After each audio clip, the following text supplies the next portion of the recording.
Om Swastiastu, Semeton Bali Express. Selamat siang dimanapun Anda berada. Saat ini kami ingin mengambil tema seputar hipnotis. Nah, artinya di depan kami sudah ada Anak Agung Ngurah Lanang Agung Ananda atau yang biasa dipanggil Master Lan Ananda. Nah, beliau ini Ketua DPW PKHI Bali sebagai profesional hipnoterapis dan juga trainer hipnotis di Bali. Nah, untuk lebih mengenal jauh tentang apa itu hipnotis dan hipnoterapi, kita akan berbincang-bincang bersama beliau. Swastiastu, Ji. Swastiastu, Chris. Nah, untuk memulai ini, Ji, artinya paling basic lah dulu, pertanyaan paling basic. Apa sih sebenarnya hipnoterapi itu, Ji? Silakan. Jadi hipnoterapi itu terdiri dari dua kata, yaitu hipno dan terapi. Jadi terapi itu adalah pengobatan, hipno itu berdasarkan dari hipnosis. Jadi hipnoterapi adalah pengobatan yang berbasiskan hipnosis. Nah, kalau untuk kesehatan, penyakit seperti apa yang mungkin bisa disembuhkan lewat hipnoterapi ini? Oh, banyak. Jadi gini, sebelum saya menjawab itu, bahwa hasil riset itu menyatakan 90% penyakit itu disebabkan berawal dari pikiran. Persoalan pikiran ya. Nah, jadi yang berawal dari pikiran ini berdampak kepada tubuh, itu disebut dengan psikosomatis. Segala penyakit yang berhubungan dengan psikologis dan psikosomatis itu sudah pasti efektif disembuhkan lewat hipnoterapi. Seperti apa aja yang termasuk di dalamnya? Pernah dengar penyakit gangguan lambung? Kalau di hipnosis disebut gangguan lambung, tapi dokter mengatakan itu GERD atau MAH. Ya, benar. Terus kemudian pernah mendengar insomnia, dokter mengatakan insomnia, kalau kita gangguan tidur. Gangguan tidur, ya benar. Terus pernah mendengar histeria, kalau di Bali disebut dengan bebai, depresi dan lain sebagainya. Ya, kalau kita menyebutkan itu sebagai depresi. Ya, jadi anxiety, kegelisahan, anxiety, ya, gelisah, merasa panic attack, pernah dengar ya? Ya, panic attack itu ya hipnoterapi, dan semua penyakit-penyakit itu efektif diobati dengan menggunakan hipnoterapi. Kalau fobia itu termasuk? Fobia termasuk psikosomatis juga, karena berawal dari pikiran. Berarti semua yang bisa disembuhkan dengan metode hipnoterapi ini berasal dari pikiran gitu ya? Semua penyakit yang berawal dari pikiran, yang disebabkan oleh pikiran, itu bisa disebutkan dengan hipnoterapi. Hipnoterapi, oke.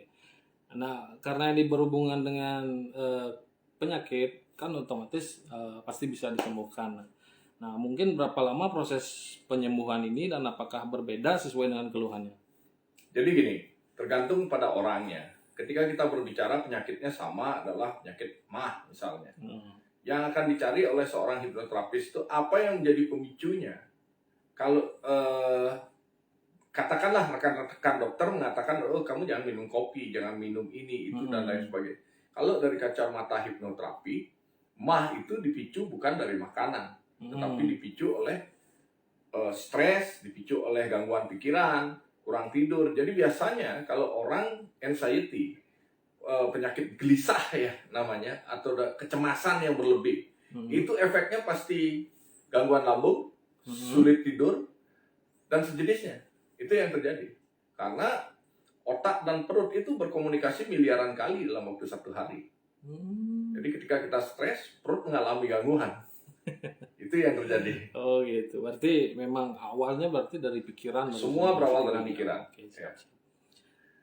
Kalau untuk penyakit yang bisa disembuhkan lewat metode hipnoterapi ini yang paling cepat dan paling lama itu bisa disebutkan beberapa mungkin? Maksudnya? Yang paling cepat mungkin yang bisa disembuhkan. Artinya rentang waktu. Rentang waktu untuk pengobatan hipnoterapi itu adalah kisarannya antara 3 sesi sampai 6 sesi. Tapi kalau penyakit yang dialami oleh seorang pasien itu sangat parah, dalam artian traumanya sangat parah, terus kemudian ketakutannya, dan itu sudah berlangsung selama bertahun-tahun, itu kita butuh waktu lebih daripada sekedar 6 sesi. 6 sesi. Ya, tapi kalau efektif dan rata-rata itu antara 3 sampai 6 sesi. Kalau keluhan pasien yang paling banyak ditangani selama ini? Anxiety, kegelisahan dan depresi. Apalagi setelah terjadinya pandemi itu, rekan-rekan saya yang biasanya pebisnis, wah itu langganan tuh, anxiety, panic attack, terus kemudian depresi, itu langganan itu di kursi terapi di sana. Siap. Nah, kalau misalnya pasien yang datang itu disarankan datang sendiri atau didampingi oleh orang juga? Oh, itu sudah masuk ke dalam metode pengobatan. Pertama, yang paling pertama itu kalau dalam sesi pertama itu seorang hipnoterapi itu hanya berbicara dengan pasiennya. Jadi mencari tahu akar penyebabnya apa. Contohnya misalnya begini, boleh datang sendiri boleh. Namun kalau seandainya biasanya kalau di tempat kami, kalau pasiennya lawan jenis, misalnya kalau perempuan, saya biasanya didampingi oleh istri saya di dalam ruangan. Atau kita tidak boleh berduaan dengan pasien di dalam ruangan. Jadi ada yang lain yang mendampingi. Karena kondisi terhipnotis itu pasien kan dalam keadaan lunglai. Jadi sehingga tidak ada hal-hal yang menimbulkan presiden. Iya, benar. Jadi kita harus lebih daripada satu orang yang disarankan didampingi. Ya. Nah, namun kalau pasiennya misalnya tidak bersedia didampingi dan diketahui keluhannya oleh dalam artian keluarganya kita suruh nunggu di ruang tunggu di bawah. Gitu. Kalau artinya calon pasien sebelum melakukan terapi ini terlebih dahulu konsultasi apa langsung datang aja? Ada yang melalui konsultasi terlebih dahulu, ada yang langsung datang. Kan sesi pertama itu lebih banyak pada konsultasi sebenarnya. Konsultasi ya. Ya, jadi seorang hipnoterapi itu harus mencari akar masalah daripada penyakit pasien itu. Bukan hanya serta-merta baru duduk, datang ke ruang hipnoterapi langsung dihipnosis, langsung diobatin, tidak bisa. Kita harus tahu dulu masalah lah dulu ya. Ya, harus ada pre-talknya. Ya, benar. Harus ada interview. Nah, ngomong-ngomong soal hipnoterapi ini, apakah termasuk metode pengobatan alternatif? Sebenarnya kalau hipnoterapi saat sekarang masih dianggap sebagai pengobatan komplementer ya. Jadi misalnya contoh seseorang datang ke dokter, mengidap penyakit kanker dan yang lain sebagainya. Kita sebagai seorang hipnoterapis tidak melarang orang itu ke dokter dan kemudian hanya mengikuti teknik metode pengobatan kita, tapi kita mendampingi pasien. Nah, kecuali itu misalnya kalau seandainya kecanduan obat tidur dan kemudian ingin berhenti dari kecanduan obat tidurnya tanpa harus menghilangkan tidurnya yang lelap. Jadi ya kita larang kalau Bapak Ibu masih menggunakan obat tidurnya, tidak kami izinkan untuk datang kemari. Jadi kita sudah gantikan posisi obat tidurnya dengan teknik hipnoterapi. Siap. Nah, selama ini pasien yang datang itu ada umurnya mungkin bisa dijabarkan, mungkin yang muda, yang tua, atau yang sudah renta, atau mungkin. Nah, yang bisa diobati oleh hipnoterapi itu adalah satu pasien yang memiliki kecerdasannya rata-rata ke atas. Ya, jadi kalau yang Down syndrome itu tidak bisa diobati dengan hipnoterapi. Pasien yang memiliki gangguan pendengaran itu nggak bisa diobati oleh hipnoterapi. Pasien ODGJ, kalau ODGJ itu sudah pasti bukan hipnoterapi yang punya ranah. Kalau yang berdua biasanya adalah bipolar. Kalau pasien itu bipolar, kita melihat indikasinya bipolar, kita rekomendasikan untuk ke psikiater sehingga mendapatkan obat. Setelah itu pendampingan pembentukan karakternya baru dari hipnoterapis. Berarti tidak semua orang dipukul rata bisa diobati dengan metode ini ya? Berarti tidak bisa semua ya? Oh, contoh kayak seperti ini. Kayak seperti orang patah tulang kan nggak mungkin pakai hipnoterapi. Jadi iya, betul. Yang bisa diobati dengan hipnoterapi itu adalah orang yang mengalami gangguan pikiran. Jadi mental illness hampir semuanya bisa diobati dengan hipnoterapi. Mulai dari patah hati sampai stres karena nggak punya duit itu bisa diobatin dengan hipnoterapi. Kalau termasuk masalah percintaan bisa? Bisa, sangat bisa.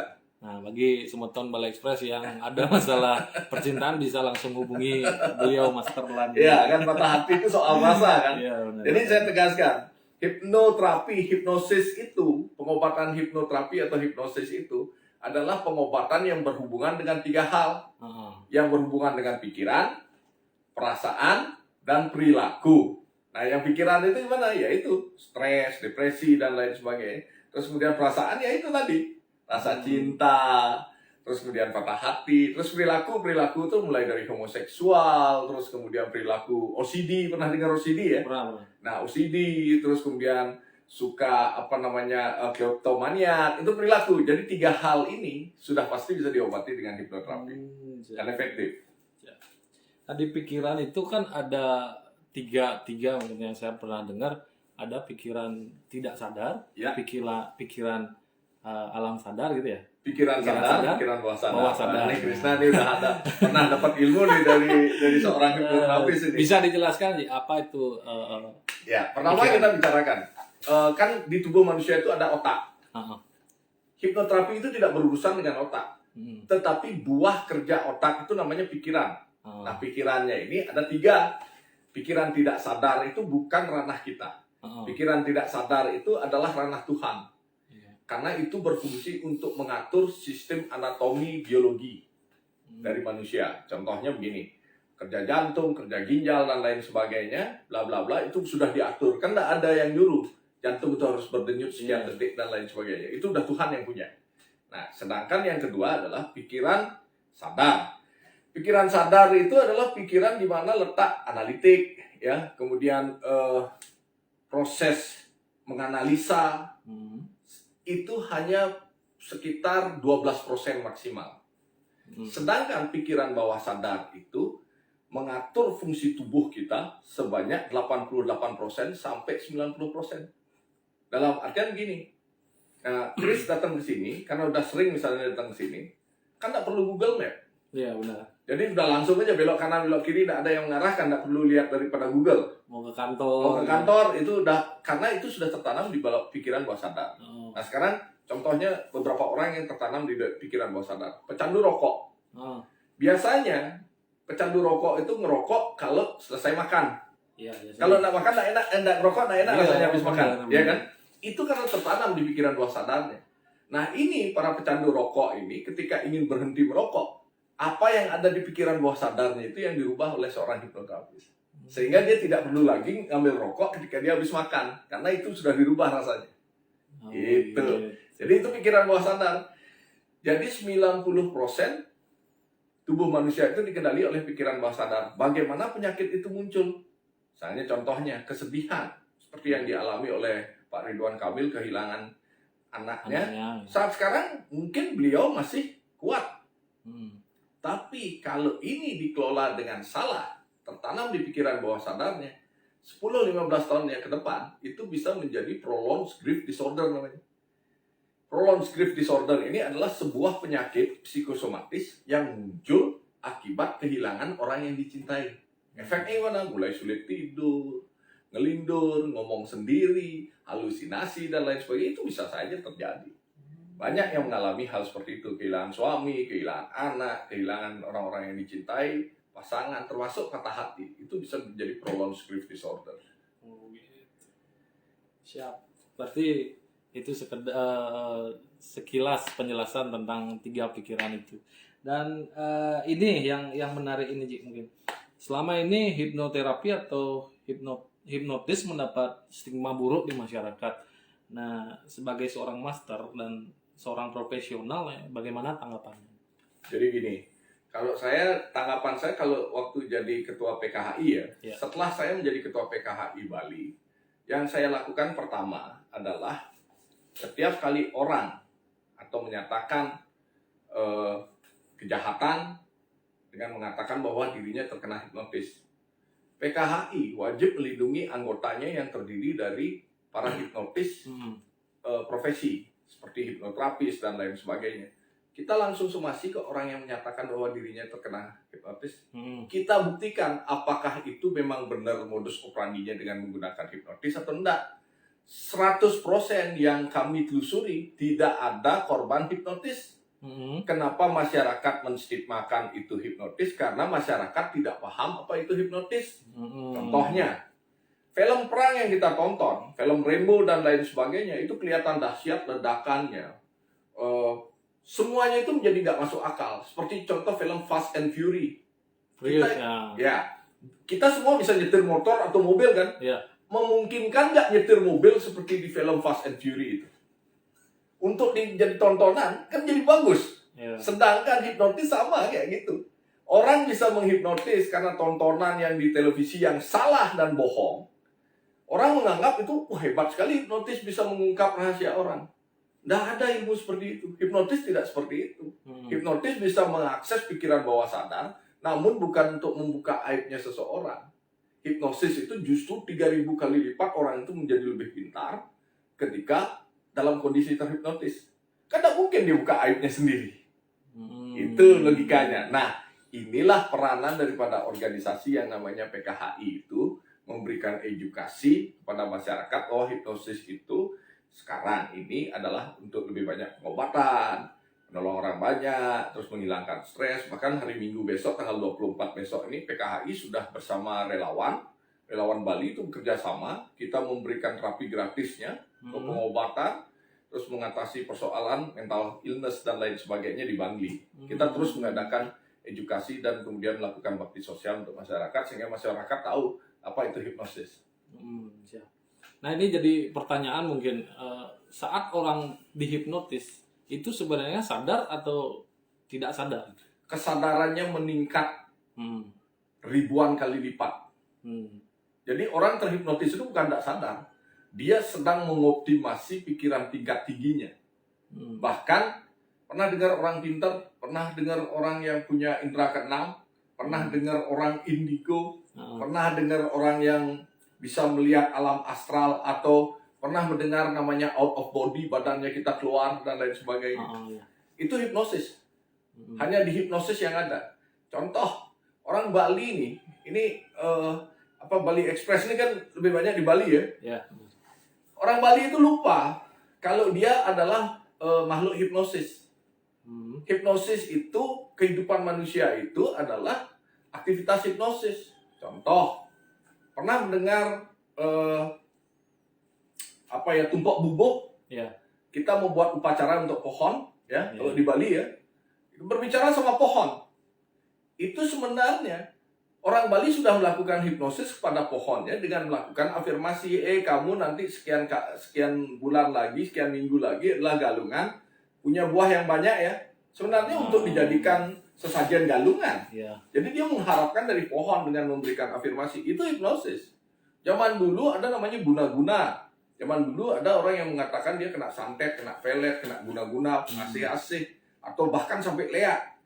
Di beberapa bagiannya itu adalah hipnosis. Jadi masyarakat Bali sebenarnya masyarakat yang sudah menerapkan hipnosis. Mantra itu adalah sugesti dalam hipnosis. Mantra ya. Oh, ada upacara otonan. Siro sang numadi sani mantuk puayangan sarang cucun titian, siapapun yang menjelma kepada cucu saya, semoga dia memiliki urat kawat, balungnya besi, luas bertalang, mulai menggerendotan, perginya kosong, pulangnya macam-macam. Dalam hipnosis ada nggak ini? Ada, ini yang disebut dengan afirmasi sugesti. Jadi dia melakukan sugesti kepada cucunya sambil dibuatin upacara. Masyarakat Bali adalah masyarakat hipnosis. Namun ketika disebut hipnosis mereka kabur, dia lupa bahwa kehidupan masyarakat Bali itu full dengan hipnosis. Itu yang perlu saya tegaskan. Jadi bisa menambah ilmu juga. Iya, benar banget. Jadi kalau orang mengatakan meditasi, pernah dengar meditasi? Tapi kalau dengar self hypnosis jarang kan? Jarang. Meditasi itu self hypnosis. Ketika orang bermeditasi, ya itu self hypnosis. Jadi seperti itu. Afirmasi, sugesti itu, mantra itu ya afirmasi. Ya. Gitu ya. Jadi kembali ke soal metode pengobatan. Nah, metode pengobatan hipnosis ini ya. Ini kan artinya ada subjek, subjek. Artinya ada izin dari subjek, ada klien. Nah, bagaimana jika kalau metode ini diterapkan ketika subjek itu tidak tahu? Nah, saya pertama harus kita bagi dulu ilmu terapannya. Kalau tadi berbicara soal hipnoterapi, berarti ilmu terapannya kan pengobatan. Iya. Artinya kalau di ruang hipnoterapi, nggak mungkin subjek nggak mau diobati. Contoh, orang mental illness, orang tuanya tahu. Dibawalah dia ke seorang hipnoterapi. Kan sudah jelas kita berbicara dulu. Kamu dibawa sini sama bapak ibunya kamu, karena kamu begini. Kita jelaskan dulu. Sehingga ketika subjeknya mengakui bahwa dia memang seperti ini, tapi kamu mengakui nggak ini bahwa sebuah kelainan? Kalau subjeknya sudah mengakui bahwa itu kelainan, berarti dia sudah menyerahkan dirinya untuk diobati. Sampai dia mau ke dalam ruang terapinya kita, berarti kan dia mau diobati. Contoh lagi, ada beberapa tayangan di beberapa tempat di live Facebook yang saya lihat. Dukun ya, saya sekarang yang tren pakai cincin banyak, itu serem wajahnya kayak gondrong juga sama kayak saya ya. Tapi tangannya kayak cincin, gitu loh. Orangnya bilang, oh nih lihat gitu. Itu hipnosis. Itu dukun itu pakai hipnosis, cuma kedoknya yang dipakai itu adalah klasikal. Bentuknya pakai kain, seolah-olah dia bertemu dengan makhluk halus. Pada kenyataan dia mengakses pikiran bawah sadar pasien yang dikatakan dimakan sama Lea. Lea itu tidak makan orang seharusnya, itu aja keilmuan aja. Itu yang menurut saya yang saya jelaskan. Nah, seandainya orangnya datang ke ruang hipnoterapi, kan sudah pasti nggak nolak. Nah, pasti pertanyaannya, Chris, gimana kalau menerapkan keilmuan hipnoterapi di lapangan kan? Di lapangan ya. Di lapangan, di mana interaksinya itu nggak mungkin dong orang mau dikuasai dengan ini nanti aku dihipnotis aku nggak mau ini nanti jadinya. Konotasinya kan seperti itu. Ada beberapa ilmu terapan. Ilmu terapan kalau seandainya untuk pedagang, ada namanya hypnoselling. Bisa nggak? Bukan berarti kita menghipnotis orang, memaksa orang itu untuk membeli. Tetapi ada satu teknik bagaimana mengakses pikiran bawah sadar, menanamkan produknya kita di dalam pikiran bawah sadar si pelanggan atau subjek atau katakanlah kliennya kita. Calon pembeli. Contohnya, mau saya terapkan hypnoselling. Pernah dengar nggak? Bisa nggak Chris jawab itu? Kalau saya ngomong satu iklan, apapun makanannya, minumnya, ini ya minumnya itu yang itu kan gitu. Berarti nggak boleh nih. Karena apa namanya? Itu endorse. Kan percaya deh. Kita ngomong makan, apapun makanannya, minumnya sudah pasti itu. Orang itu refleks kan menyebutkan itu. Nah itu hypnoselling. Teknik itu ada. Jadi yang membuat kalimat itu sebenarnya adalah dan teknik menyerangnya itu digunakan oleh para marketer dan direktur marketing. Itu sebenarnya. Terus kemudian ada lagi hipnomotivasi. Beberapa tokoh-tokoh motivator Indonesia itu kelihatan kok dia melakukan anchor sebelum memberikan motivasi, menghidupkan dirinya dia. Kalau di Bali disebut dengan taksu namanya. Dia mengeluarkan taksunya. Ada yang mukul tepuk pahanya, saya tidak menyebutkan namanya. Terus kalau ada yang menginjak-injak bumi dan yang lain-lainnya, ada yang gosok-gosok tangannya dulu sebelum mulai. Ini adalah mengakses pikiran bawah sadarnya sehingga panggung itu menjadi menyala buat dia. Tuh. Ada yang lainnya lagi. Berarti di segala bidang bisa diterapkan. Bisa. Kalau seorang guru misalnya dia harus menguasai hypnoteaching namanya. Bagaimana dia pacing and leading, bagaimana dia harus masuk kepada muridnya. Pernah nggak kalau dengar kalau gurunya galak, muridnya pasti bodoh semua. Ya. Jadi dalam artian pelajarannya nggak bakalan diambil. Guru biasanya yang bagus itu selalu memenangkan rasa dari muridnya. Dia melakukan pacing and leading. Muridnya udah ketawa, muridnya udah rileks, tinggal ditanamkan keilmuannya masuk ke pikiran bawah sadarnya sampai tua dibawa.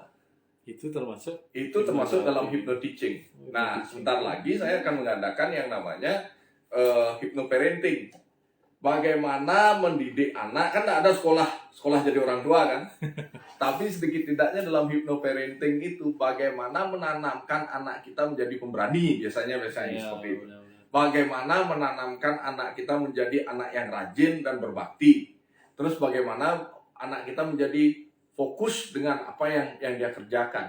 Itu ada tekniknya. Bagaimana menanamkan pikiran ke pikiran bawah sadar, master hipnosis tahu itu. Tapi kalau kita berbicara apa aja yang ditanamkan bagus untuk anak, belum ada sekolah untuk menjadi seorang parent. Untuk menjadi orang tua. Itu kira-kira gambaran saya. Jadi banyak keilmuannya itu. Berarti bisa diterapkan di seluruh bidang, di olahraga juga. Oh bisa. Olahraga nanti kita PKHI rencananya mau berkomunikasi dengan KONI. Kita membagikan master-masternya kita untuk memberikan pendampingan kepada atlet. Apalagi sekarang KONI kan anggarannya lagi cekak semua ini. Ya kita berikanlah ya nanti ke teman-teman KONI lihat kan wah dia yakin malah nggak bisa bayar Hypnosport, kita PKHI siap support lah untuk itu. Nah, sekadar info, nah beliau ini dulu adalah ketua umum olahraga taekwondo Bali. Iya, dulu saya 9 tahun jadi ketua taekwondo. Oke. Oke. Mungkin yang terakhir ini saat ini kan beberapa rumah sakit sudah ada yang membuka poliklinik hipnoterapi. Nah, itu sebagai seorang master bagaimana tanggapannya? Oh, sangat bagus itu. Sangat bagus. Satu, apalagi ini bos Pak Gubernur ini kan harus ada dukun masuk ini. Walaupun kita bukan disamakan dengan dukun lah. Sedikit tidaknya kan ada bau modernnya ya.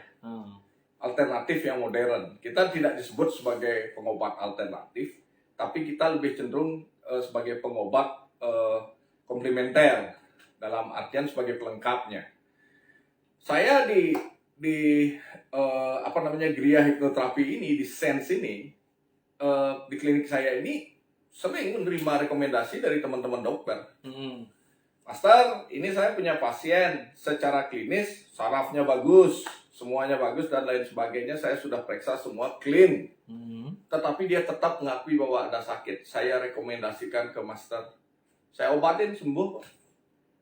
Karena memang psikosomatis itu 90% berdampak pada tubuh. Mungkin karena melihat peluang itu, di samping ada regulasi kebijakan pemerintah Provinsi Bali menerapkan pilihan pengobatan di rumah sakit itu, hipnoterapi dijadikan klinik. Cuman di rumah sakit itu yang menjadi hipnoterapisnya adalah wajib nakes. Tenaga kesehatan dan nakes ini ikut sekolah di kelas saya. Jadi alumni saya itu banyak dari dokter SPOG ada, terus kemudian dokter spesialis saraf ada, bahkan dokter bedah pun ada. Karena apa? Hipnosis ini bisa melakukan pembiusan secara total tanpa harus menggunakan obat. Dan itu sudah pernah diterapkan. Ke orang tua saya sendiri, ke ayah saya sendiri kemarin ada bedah tumor di dadanya. Dokter yang membedah itu hanya menggunakan hipnosis. Tapi tidak perlu saya sebutkan siapa nama beliau, ya. Jadi tak perlu menggunakan pakai anestesi, hanya diolesin, dipegang sama beliau, langsung tempat yang dibedah itu tidak terasa sakit. Ayah saya yang udah usianya hampir 80-an, saya tanya, sakit nggak? Itu enggak loh, gatel malahan gitu pada saat dipegang sama dia. Jadi ada sesuatu yang bisa kita dapatkan benefitnya dengan poliklinik hipnoterapi yang ada di rumah sakit Sanglah. Saya dengar sudah ada sekarang, terus kemudian di Wahyu juga ada, dan beberapa rumah sakit swasta juga sudah menyiapkan itu. Dan itu sebuah kemajuan bagi dunia hipnoterapi di Indonesia atau Bali khususnya ya. Artinya diapresiasi juga. Iya, itu sudah diapresiasi artinya. Kita layak bangga di sana. Di samping itu, hipnoterapi sudah bisa dituliskan sebagai profesi di KTP karena kita sudah terdaftar di KBJI. 2014, sejak tahun 2014 kita sudah terdaftar di KBJI. Jadi sudah dianggap sebagai sebuah profesi. Ya, sama halnya dengan dokter, sama halnya dengan profesi-profesi yang lainnya. Oke, siap.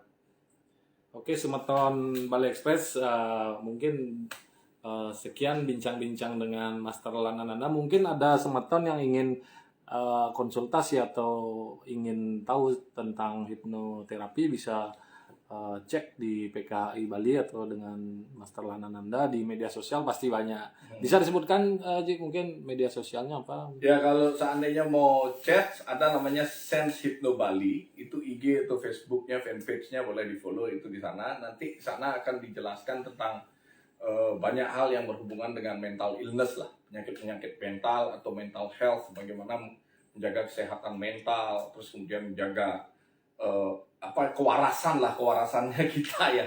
Karena saat sekarang ini banyak Semeton Bali yang kurang waras kan musim pandemi ini, karena pariwisata agak mengganggu ternyata ya. Lokasinya di Denpasar. Denpasar. Dan di seluruh Bali mungkin sudah tersebar.